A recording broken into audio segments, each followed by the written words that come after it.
Para a gente é uma honra receber vocês aqui, um privilégio, a gente que faz parte aí da preparação desse evento. A gente fica muito feliz de ver o pessoal aqui com toda a segurança, seguindo todos os protocolos aí de segurança, respeitando questões aí de distanciamento, álcool em gel.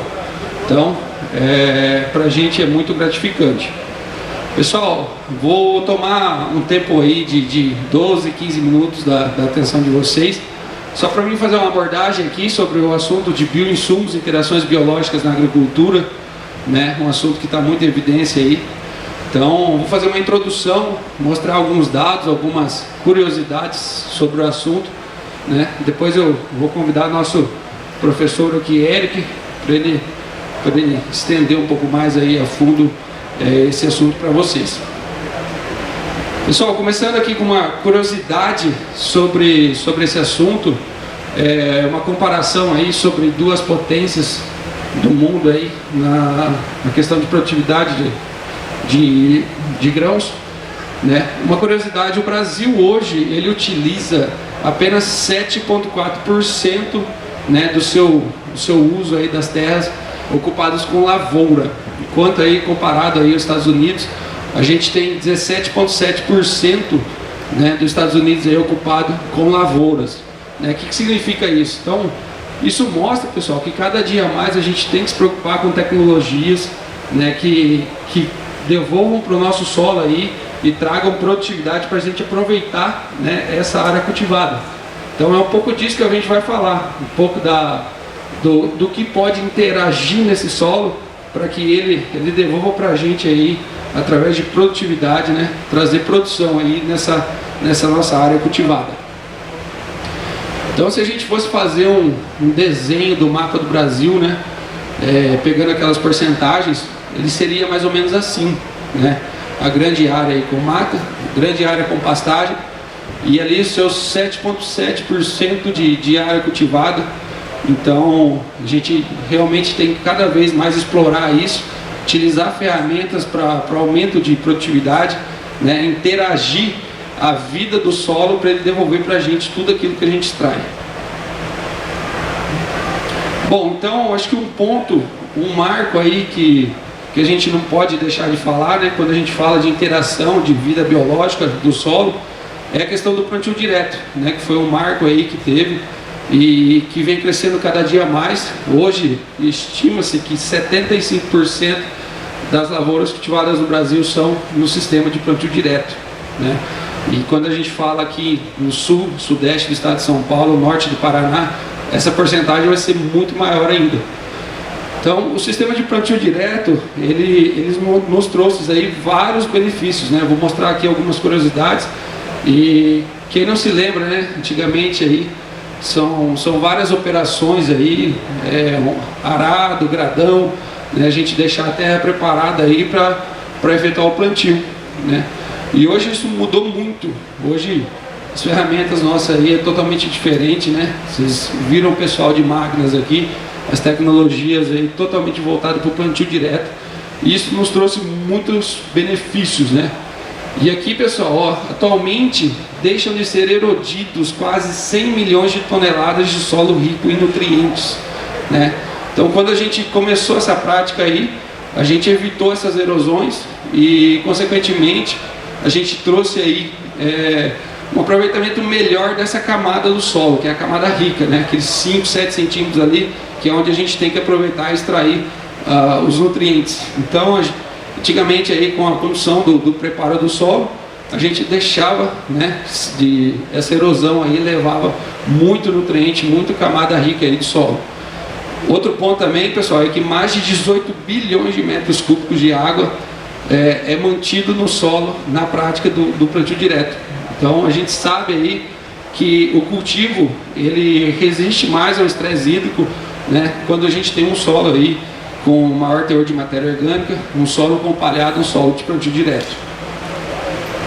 Outra curiosidade aqui, pessoal, é que com a diminuição das perdas de solo e nutriente, estima-se que ocorra uma economia da ordem de R$1 bilhão a cada ano.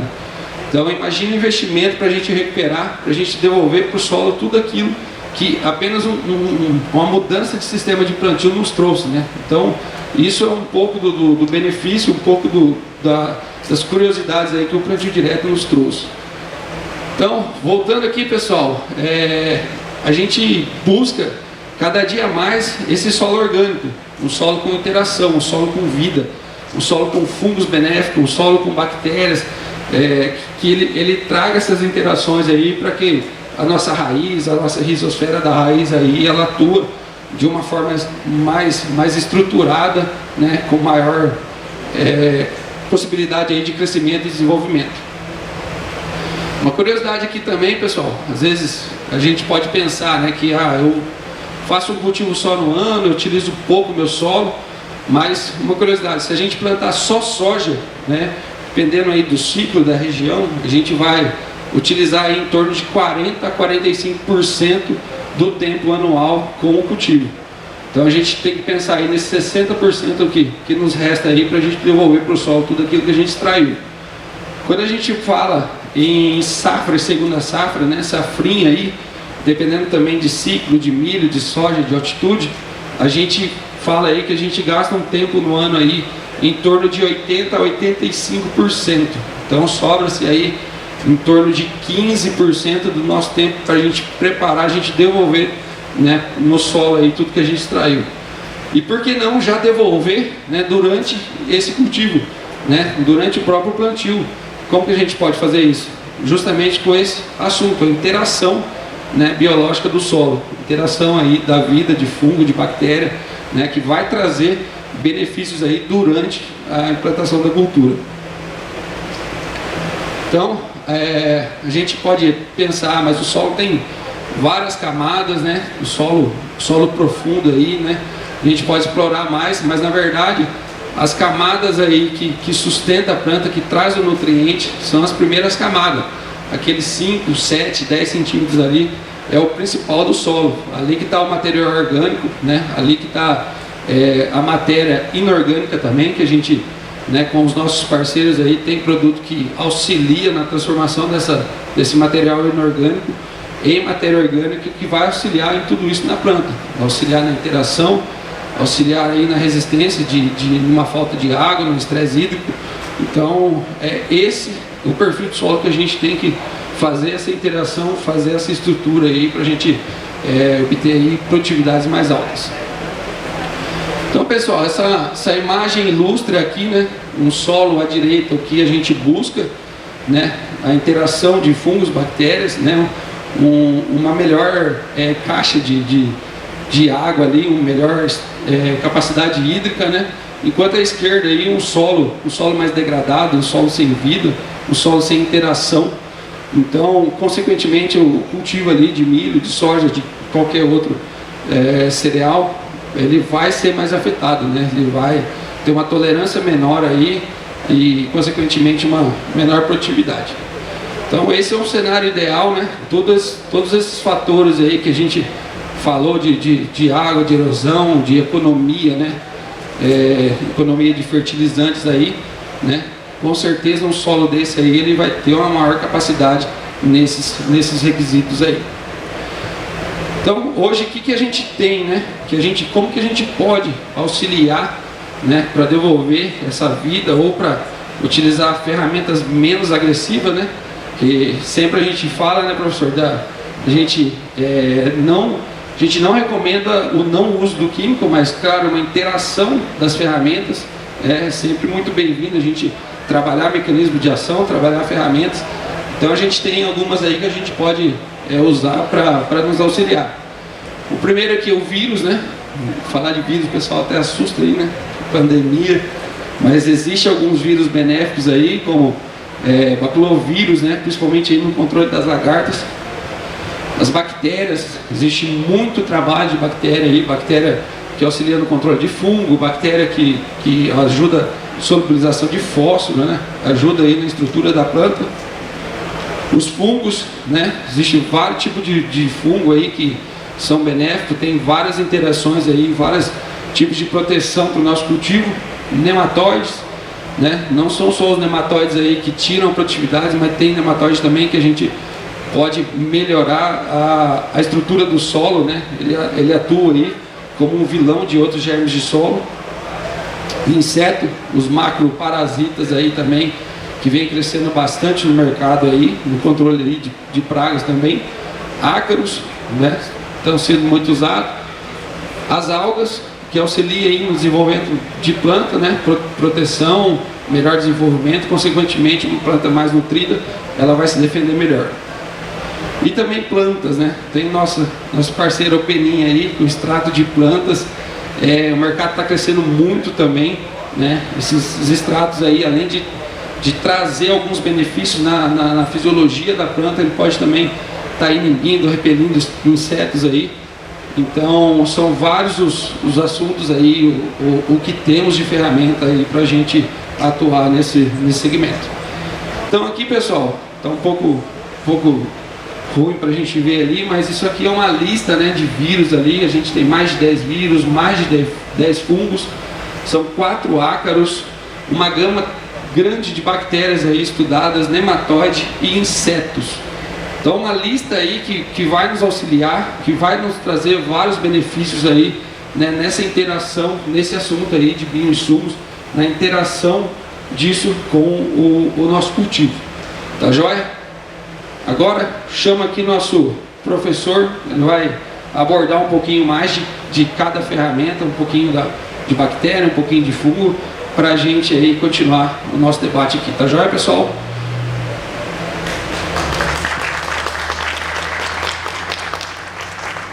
Vai lá. Obrigado, Luizão. Pessoal, boa tarde a todos.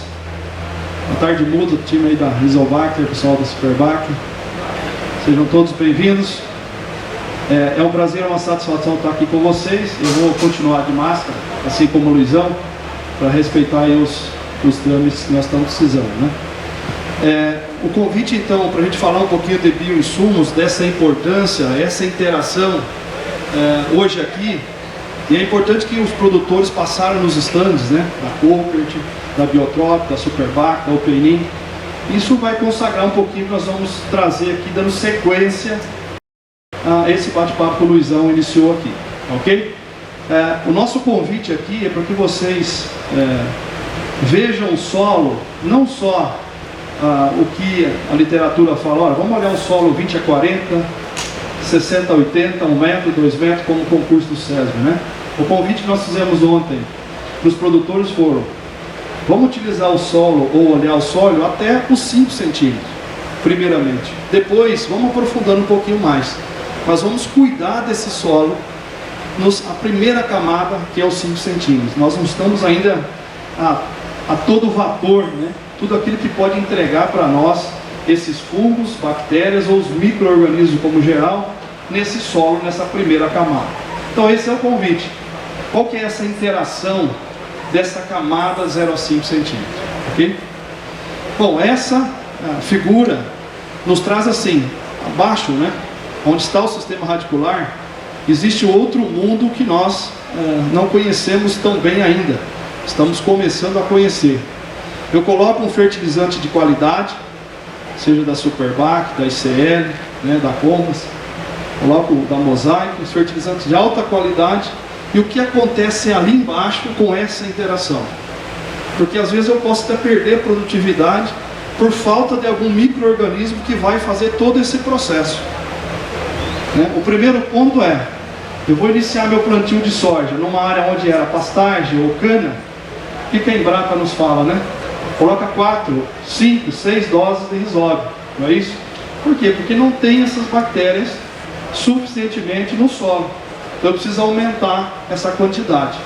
Ora, isso pode ocorrer também com outros micro-organismos: Pseudomonas, Subtilis, Pomires, Araquefaces, Megatherium. São diversos outros micro-organismos que necessitam também entrar nesse processo para fazer uma solubilização de fósforo, né? Ajudar no processo de enxofre, de magnésio, de cálcio. Essa interação é necessária. A palhada por si só, ela só é um retor, né? Uma esponja de umidade.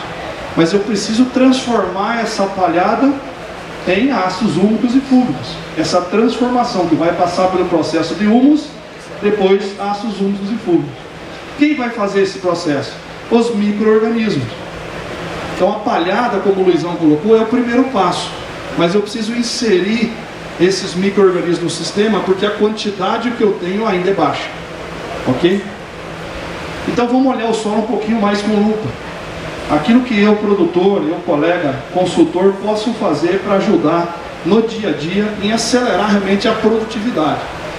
A gente comentava ontem também que o material de soja, por exemplo, pode ter uma capacidade de produção, acreditem, né, até em 500 sacas por alqueire. Quando nós estamos falando em 141 sacos que o SESB, né, o vencedor do SESB produziu, quase 300 sacos por alqueire, o quanto de flor caiu quando dá um sol desse? O quanto de vargem, que vocês sabem quando chove bastante, você tem uma interação na planta, você tem um abortamento de vargem, todo ano isso acontece. Às vezes 20% de vargem é abortada. Mesmo assim o material de soja, em muitos casos, pode entregar 100 sacas por hectare. Ou seja, então qual é o potencial desse material? Ele pode chegar até 500 sacas. Então o fertilizante, seja ele mineral ou organomineral, ele pode entregar, né, fazer com que você aumente a sua produtividade junto com os materiais, seja o cultivar de soja, seja o híbrido de milho. Os demais produtos, eles vêm para segurar essa produtividade, garantir essa produtividade. Então toda ação que eu faço no meu solo ou na planta, eu posso garantir essa produtividade. Quando eu não faço essa ação, eu vou perdendo aos poucos essa produtividade. Então existe às vezes o meu vizinho que produz 150 com o mesmo material e eu 120. A diferença é muito grande. Quando eu coloco um produto à prova por 3, 4 sacos e falo o produto não é bom. Mas às vezes a falta dessa interação, a inserção de algum produto faz essa diferença. Então nós temos que colocar os pesos nas mesmas medidas. E o convite aqui é para apenas uma parte do solo que a gente pode trabalhar, ele pode nos entregar um resultado fantástico, que é a rizosfera. Para facilitar, é a raiz, aquela camada que está envolta ou em torno da raiz, em torno de 2 a 5 milímetros. É quase que invisível. Mas é exatamente nesse local que ocorrem as interações de todos esses micro-organismos. É nessa microbiota que ocorre essa interação desses micro-organismos. Então é importante eu iniciar lá do início, né, na dessecação, olhar os meus níveis de boro, de cálcio, de magnésio, de manganês, de cobre, de fósforo, de potássio. Solo equilibrado. Por que isso é importante? Porque se eu elevo o pH desse solo já no início, pH 5,8, 6, né? Ele ainda é ácido porque está abaixo de 7, mas ele é um pH melhor 5,2, 4,9. Só essa movimentação já facilita para os meus micro-organismos que adoram sobreviver em pHs mais elevados. Quando eu tenho pH ácido, imagine vocês saindo de uma área de cana, que usou muito fertilizante, às vezes acidifica o solo, é um processo natural. Faço uma análise, deu 4,8, vou plantar soja. Os primeiros casos que vai sobreviver ali, quem que é? Macrofomina, fitófito, fusário, né? Fomops. São fungos de solo que adoram pHs baixos. Então só essa interação. Cadê os micro-organismos benéficos? Subtilis, anaquefaces, pumílis. Onde eles estão? Eles estão na sua inércia.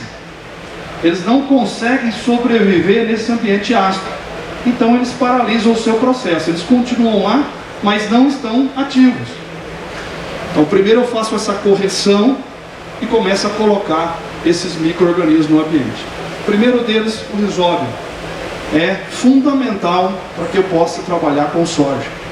Por mais que a gente tenha falado isso há 20, 30 anos, colegas consultores aí, mas ainda existem alguns colegas produtores que não estão usando, né, dosagem de rizóbio necessária.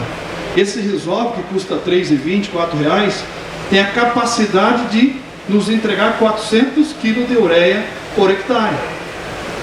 Isso vai dar 1.000 kg de ureia por alqueire, para produzir 150 sacas. Quanto custa uma tonelada de ureia hoje? 6, 7 mil reais? Nós estamos falando de uma inserção de 4,20. Então olha o benefício dessa bactéria, dessa simbiose no solo. Começa por aí. E a gente pode colocar outros rizóbios ainda no sistema, né? Outro promotor de crescimento do sistema radicular é o azospirilo, né? Que tem sido utilizado tanto nas gramíneas, mas agora na soja, né? Trabalhado como co-inoculação, né? E o importante é que existe até produtos que vêm pronto, né? Às vezes com rizóbio, depois outros, azospirilo e a pseudomonas. Nós vamos falar um pouquinho também desses outros. Pode iniciar nesse processo de palhada que o Luizão colocou, essa decomposição pelos macro-organismos. Então, tendo um ambiente equilibrado, sustentável, eu começo já a ter uma interação na decomposição de palhada de uma forma natural. Não perder aquela palhada tão rápida. O processo tem que ser natural. Eu tenho que ter uma conversão de 70 a 30. 70% realmente a gente vai perder, né? O carbono vai ser perdido no ambiente. Mas 30% precisa ser fixado. O carbono é um elemento importante para esses micro-organismos. Essa palhada então precisa ser decomposta aos poucos. Então é importante esse processo. E esses micro-organismos maiores, esses macro-organismos, necessitam passar por esse processo. Bom, e aqui, essa imagem da rizosfera, ou da raiz, soltando os açúcares chamados exudatos, é ali aonde acontece toda essa interação. Quando eu coloco o fósforo, o potássio no solo, certo? Eu preciso passar por algumas transformações. O fósforo, por exemplo, solubilização. Quem faz essa transformação? Os micro-organismos. O fósforo que nós colocamos no solo, ele não está pronto para ser absorvido pelo sistema radicular. São esses micro-organismos que fazem esse processo. Então eu preciso inserir esses micro-organismos. Eles já existem no solo, mas em quantidades baixas. Por quê? Se a gente lembrar, a gente já não tem um pH ideal. Então eles ficam já na sua inércia. Eu preciso inserir um pouco mais. Bactérias, bacilos solubilizadoras de fósforo, conhecidas, existem outras, subtilis, megatéria e as pseudomonas. Então, biofree, por exemplo, é um conhecido, né? Que tem azospirilo com pseudomonas. Mas também tem subtilis aí da biotrófica que pode ser utilizado. E outros, que também pode ser feito esse processo de solubilização de fósforo. O fósforo é um exemplo, né? Nós podemos citar outros exemplos. Próximo elemento, né? O potássio. Esse não precisa de uma transformação. Ele está disponível para a planta, desde que tenha água, umidade no solo. Porém, mesmo assim, ele vai precisar de um elemento importante, que é a matéria orgânica. Porque o potássio tem apenas duas cargas, ele tem uma carga baixa. Eu preciso ter uma fração de matéria orgânica para que esse potássio se ligue, né, e fique junto nesse solo. Então olha a importância de eu ter um teor de matéria orgânica maior no solo. 3%, 2,5%. Então, quanto mais espalhado, ou colocar produtos que tenham matéria orgânica, ou chamado organomineral no processo, isso facilita, isso ajuda muito também o potássio. Essa interação, então, desses micro-organismos podem ocorrer, e isso vai elevando, envolto, em torno dessa rizosfera, um ambiente equilibrado. E isso ocasiona o quê? Um biofilme de proteção. Então, quando eu tenho esses fungos e bactérias benéficos envolto em torno dessa raiz, eu tenho uma barreira de proteção, são os guardas da porta. Não deixa com que esses micro-organismos maléficos, como nematóides, como macrofomina, fitófita, fusário, cheguem no meu sistema radicular. Porque a busca pelos exudatos é a mesma. O raio de atuação, ou a luz do Batman, onde ele tem que chegar, é a mesma. São os exudatos. Tanto o nematóide maléfico quanto os micro-organismos benéficos estão em busca desses açúcares. Quando tiver a maior quantidade dos benéficos, eu tenho essa barreira de proteção.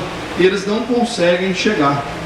É por isso que a maioria do controle dos nematóides feito pelos micro-organismos não é entrelaçando no nematóide como faz o tricoderma. que é um bom produto, ele entrelaça no nematóide. Boa parte do nematóide acaba se parando no meio do caminho porque não tem alimento para ele chegar. Ele não tem a orientação, porque ele é orientado pelos exudados. Eu não tendo essa orientação, o processo não finaliza. Então olha cada vez mais a importância de eu inserir produtos no sistema. Então é mais ou menos isso que ocorre.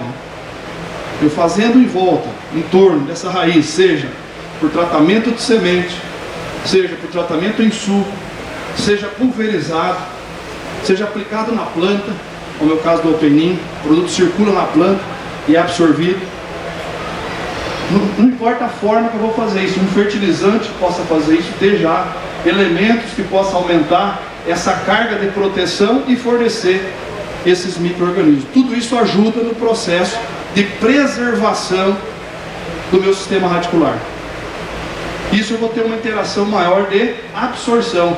Se eu tenho maior proteção, a minha raiz cresce mais, vai em busca de mais água e nutriente.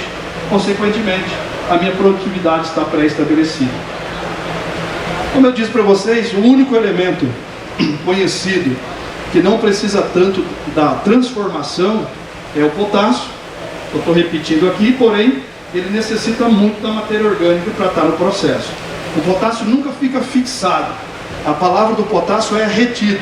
E essa imagem mostra muito isso. O potássio está retido entre as partículas, entre os colóides. Em algum momento, o consumo da matéria orgânica vai fazer com que ele se desprenda o potássio ainda não disponível para a planta. Porque ele já vai direto na veia, né? Tendo umidade ele vai direto. Mas em algum momento o potássio fica retido em algumas partes da partícula do solo. Para ele sair desse local, ele precisa, né, o que está em volta dele, que é a matéria orgânica, precisa ser consumida pelos micro-organismos. Opa, preciso de novo dos micro-organismos trabalhando nesse processo. Então o potássio vem no sistema. Agora o fósforo é uma loucura no solo, né? É uma loucura. Eu coloco o fósforo, eu preciso de toda essa interação desses micro-organismos fazendo esse processo de transformação, porque a planta vai se alimentar de fosfato e não de fósforo. Então esse processo, quem faz são os micro-organismos. São diversos, os mais conhecidos são esses que nós citamos.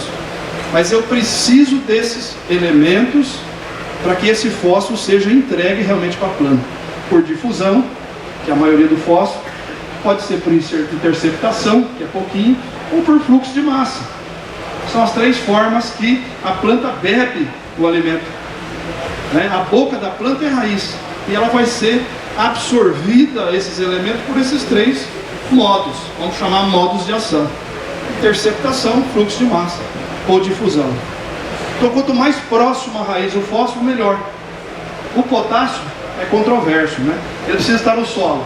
Eu não vou dizer a palavra mais próximo à raiz, porque pode queimar a raiz se eu colocar uma quantidade superior à recomendada de 30 a 40 kg por hectare. Enxofre. Eu não vou entrar no detalhe, mas o segmento é o mesmo. Ele também precisa estar ligado nesse processo de transformação, da interação com os micro-organismos. Uma ligação com o ferro, assim como o fósforo que nós comentamos. Então existem vários elementos que vão se ligando e necessitam dessa interação. O enxofre não é diferente. Quando nós iniciamos uma área de primeiro plantio, ou para quem é o produtor sabe, as áreas de baixada, né? Por que elas têm a capacidade de ter uma soja maior? Por que ela, geralmente a soja está mais alta do que os locais onde correu água? Porque você tem uma quantidade maior de nutrientes nesses locais. Escorreu mais nutrientes, você tem uma interação mais de umidade, e ali a tendência de ter um maior número de micro-organismos. Qual que é esse ambiente? É muito comparado com o ambiente de mata. Quando se iniciou, lá estão os micro-organismos. Ao passar do tempo, nós entramos com as plantações, para a gente alimentar o mundo, graças a Deus. Então nós tivemos uma baixa desses micro-organismos. O que nós precisamos fazer? Colocar novamente esses micro-organismos no ambiente deles. Nós estamos apenas devolvendo à natureza o que foi lá de início. Apenas esse é o processo de interação desses processos de micro-organismos com o solo. Bom, aqui uma imagem de como está, ou como seria os exudados na raiz, simulando, Aqui a gente já comentou, a imagem não ajuda, mas é a interação da rizosfera. A rizosfera está, como eu disse para você, de 2 a 5 milímetros, mas aonde a raiz ela está. Então a gente comentou de 5 centímetros do solo, mas se eu tiver sistema radicular de 2 metros, ou de braquiária 5, 8 metros, lá na pontinha da raiz tem rizosfera. É claro que a interação ocorre na camada inicial, mas se o sistema radicular da soja, do milho e do café for profundo, 1 metro, 2 metros, na pontinha da raiz tem rizosfera, ali tem interação, ali precisa entrar nutriente. Ele vai entrar se a gente tiver todos esses elementos no processo. Aqui é o que ocorre dentro da rizosfera, dentro da raiz, depois de ter passado pela rizosfera. E aqui é um pouco de como ocorre o processo, quanto que sobra de 1 tonelada de palhada, né, que o Luizão colocou lá no início, usando mix, usando braquiária, usando milho, milhento, sorgo, rotação de cultura. Eu tenho 1000 quilos de palhada, esse processo de decomposição vai me entregar 300 quilos de humus, esse 300 quilos de humus vai fazer mais um processo de decomposição e vai nos entregar 20 quilos de ácidos úmicos e fúlvicos. Desses 20 quilos de ácidos úmicos e fúlvicos, ou litros, quilolitros, vai sair 2 quilos ou 2 litros de ácido fúlvico. E a minha pergunta é, esses 2 litros ou quilos saídos lá daqueles 1000 quilos, é exatamente o que os micro-organismos adoram. A alimentação dos micro-organismos não são muito feitos dos ácidos úmicos, mas eles são importantes no processo, por questão de carga. Ok? Tem carga negativa, vai se ligar com carga positiva. Mas esses ácidos fúlvicos, aqui na Agroferrara vocês têm um produto chamado Magnus, né, que está no processo, e outros produtos, são chamados de condicionadores de solo, é exatamente o alimento para esses micro-organismos. Então é importante a gente acelerar também esse processo de inserção no sistema, porque de 1000 quilos e sobra apenas 2 nesse processo de transformação. Aqui é só mostrando a Superbac, a gente esteve lá fazendo uma visita.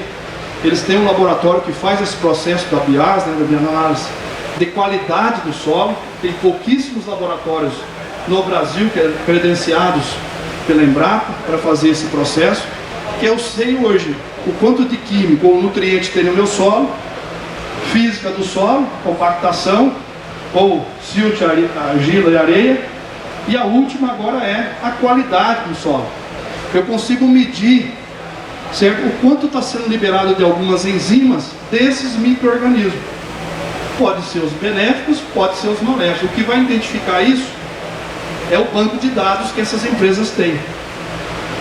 Eu posso ser surpreendido e ter uma cadeia maior, por exemplo, de macrofomina. A minha resposta é: o que eu tenho que fazer para controlar essa macrofomina, porque vou entrar com a soja. Então eu vou precisar fazer um tratamento de semente e colocar, às vezes, um tricoderma, né, com subtilis, né, ou outros, cubilhos, sabe que é fácil, no processo, para mim abaixar essa quantidade de macrofomina. Porque a hora que dá aquela chuva de 30 milímetros, depois abre o sol, 7, 8 dias, a macrofomina aparece na soja. Potência, por exemplo, é um material que tem essa característica, e outros materiais. Então eu preciso saber essa quantidade. Por outro lado, eu posso descobrir que eu tenho elementos, micro-organismos benéficos no meu solo. Então é esse banco de dados, nessa análise de qualidade, né, que eu vou conseguir encontrar a quantidade exata, que é exatamente essa análise, né, a biose. Aqui é só alguns trabalhos, né, existe uma discussão qual dos produtos ou dos bacilos são melhores, né, Pseudomonas subtilis ou subtilis com megatéria. Existe essa discussão. Um trabalho científico nosso que nós realizamos, junto com o professor Dr. Eduardo, mostrou que, primeiro, não há diferença estatística entre esses produtos. E outro dado importante é que eles não competem entre si. O melhor resultado foi quando eu coloquei os 2 produtos juntos. Então existe uma excelente interação quando eu coloco o megatéria no processo junto com subtilis ou pseudomonas e azospirina. existe interação entre eles. Não preciso separar esses produtos. Eles, estatisticamente, eles não têm diferença. Quando eu comparo, vem pronto, né? Subtilis com Megatéria, e o outro é Pseudomonas com Azospirilo. Não existe diferença estatística. Agora, quando eu coloco os dois juntos, é o melhor tratamento. Outro ponto importante é o fertilizante. Ele é muito importante, certo? Mas também a cama de frango, no processo, por si só, claro que em quantidades maiores, porque o estudo aqui era de cama de frango, ela também entrega um resultado. Então isso nos traz uma segurança de dizer, olha, se você fizer palhada, você vai ter matéria orgânica. Se você entregar um fertilizante de qualidade, ter um teor de matéria orgânica alto, você vai ter uma boa interação. Ou se você adquirir um produto orgânico mineral, você já vai ter a entrega dessa matéria orgânica. Então tudo isso é condizente com os trabalhos científicos. Aqui um pouco das homenagens das grandes mulheres que descobriram essas bactérias, esses fungos, né? Doutora Ieda, doutora Joana, doutora Maria Ângela Hungria, da Embrapa, todas trabalhando, só a doutora Joana que já é falecida, trabalhando na Embrapa, né, nos trazendo esses resultados. Aqui só mais alguns resultados, mas eu vou falar um pouco mais, o meu tempo já estourou, né? Um pouco dos resultados que ocorrem no dia a dia, da importância do azospirilo no processo. Hoje já é consagrado pela Embrapa que o azospirilo pode nos entregar 25% de N, né, na cultura de milho. Então o preço que está a ureia nunca foi tão importante eu entender esse processo. Se eu estou trabalhando com 100 quilos, eu posso trabalhar com 75 quilos, mas coloco o azospirilo no processo. Então, antes a gente estava esquecido disso, mas hoje com o preço dos fertilizantes, eu tenho que rever esses pontos e colocar ele no processo. Cada vez mais a gente vai estar vendo isso no mercado.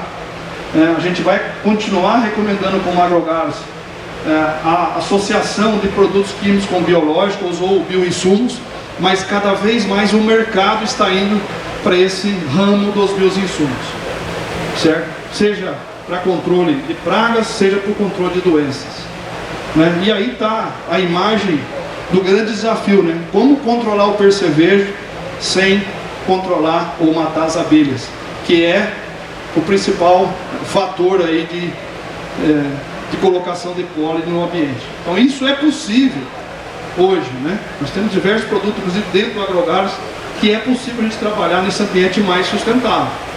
Então nós podemos aqui citar Alpenin, Valente, vários produtos que podem trabalhar nessa interação. E também tem produtos químicos, como exemplo a bifentrina, que ela não controla a abelha. Então é importante que a gente possa fazer a associação desses dois produtos. Meu tempo já estourou, eu só quero deixar aqui para vocês essa última imagem, aí eu finalizo, que é uma macrofomina que está sendo abraçada pelo tricoderma. Então assim, olha a força que tem um micro-organismo lá no solo, e a gente quase não consegue enxergar isso, às vezes só microscopicamente, para ter essa interação. Então, o que eu deixo aqui para vocês é: utilizem cada vez mais os bioinsumos, não precisa abandonar os químicos, não é essa a mensagem que nós queremos deixar, é a associação.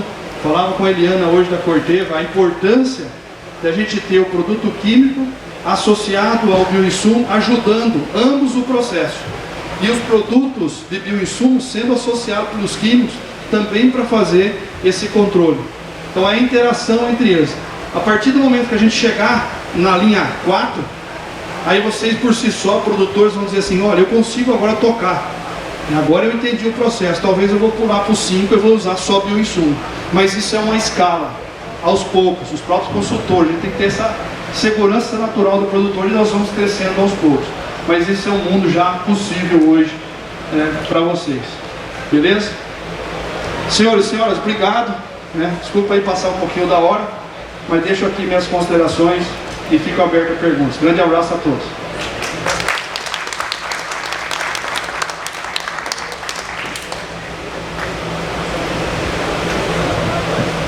Obrigado, Eric. Então, pessoal, agradeço a atenção de todos aí. A gente está cada dia mais se aprofundando nesse assunto, né, descobrindo novas interações aí e trazendo novas ferramentas para vocês.